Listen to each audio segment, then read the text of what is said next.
All right, guys, today what we're going to be doing is another simple repair on a Chevrolet Sonic. And what we've got here is a problem where the hood insulation has failed.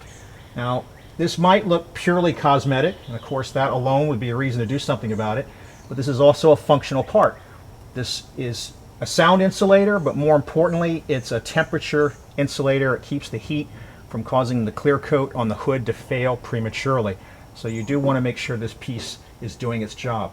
So with it failed like this, what's happened is the stiffness has given out. Who knows why, right? We can't get it to retain, so we're just going to replace it. It's held in by these flat push pins.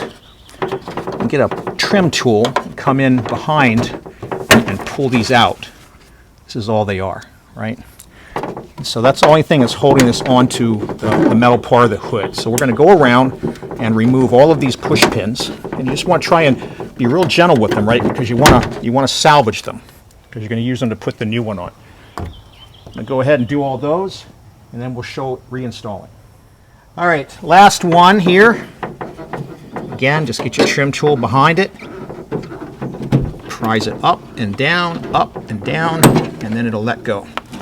Each one of them you want to inspect and make sure that you still have the teeth there. They may be, bent, but that's okay as long as they're all there and this guy is still all intact to hold it. All right, so what are we replacing it with? Well, looks like what came out of here was a GM 968-72981. I don't know that that's what we'll replace it with. I'll show you the part number on that in a minute, but we can see here where this failed. This is either, some type of animal damage, rodent maybe, got in here and helped fail the backbone of this. Part number we're going to replace looks like it's the same, 968-72981. It's going to come in this huge box, which is a good thing because it's a very large part, as we saw. And you want to make sure that it's not dented or damaged in here. So there's our new one. Now these tabs at the bottom are going to go into these inserts that we see here, here, and here. And I know it's probably really hard to make these out with this dark colored paint and this black item. We're going to get these lined up in there first to give us some support. And then we're going to go find our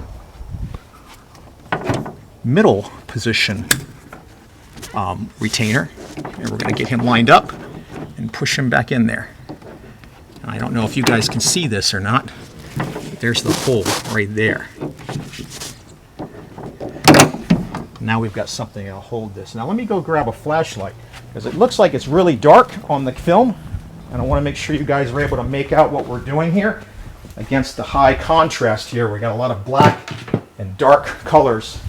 It's kind of overcast at this moment while we're doing this repair, so it makes it a lot harder to see what we're doing here.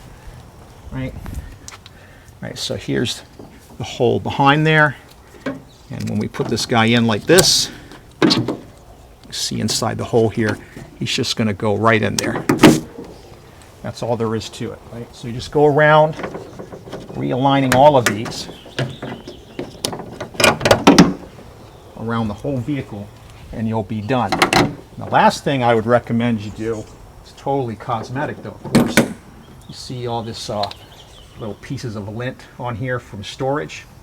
You can get yourself a lint roller like you would use on your jacket, roll around here and get all that off, and it'll look the same way it did when it rolled off the assembly line. All right, if you guys have questions, comments, go ahead and leave them below. I'll try to help you out. If you found this video useful, go ahead and hit that like button. It helps with the discovery of the video on YouTube. And as always, thanks for watching.